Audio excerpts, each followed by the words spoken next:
উনি দেশের প্রধানমন্ত্রী হয়েছেন এবং ওনার প্রথম উদ্যোগ এদেশ থেকে মাদক এবং জুয়াকে আমরা চাই আমরা এই মাদকের ভয়াবহ হাওয়া থেকে বাঁচতে চাই, আমরা এলাকাকে বাঁচাতে চাই, আমাদের সন্তানকে বাঁচাতে চাই, আমরা নিজেও বাঁচতে চাই। তো বন্ধুরা আপনারা জানেন এই মাদক বিরোধী অভিযান সারা বাংলাদেশে অব্যাহত আছে এবং থাকবে।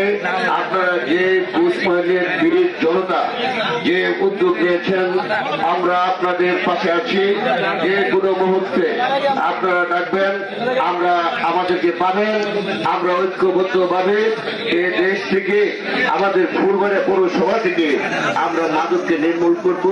যে কোনো প্রতিজ্ঞা আপনাদের সাথে করতে হয় আমরা করব এবং আমরা আপনাদের পাশে থাকব।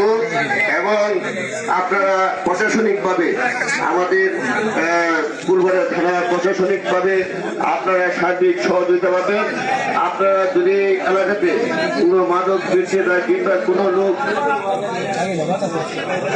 এবং সারা ফুলবাড়িয়া থানায় আমার মনে হয় এখানে শুধু ফুলবাড়িয়া এই উসমানের লোক না, আরো কয়েকটি ওয়ার্ডের লোক আছে, ইউনিয়নেরও লোক আছে।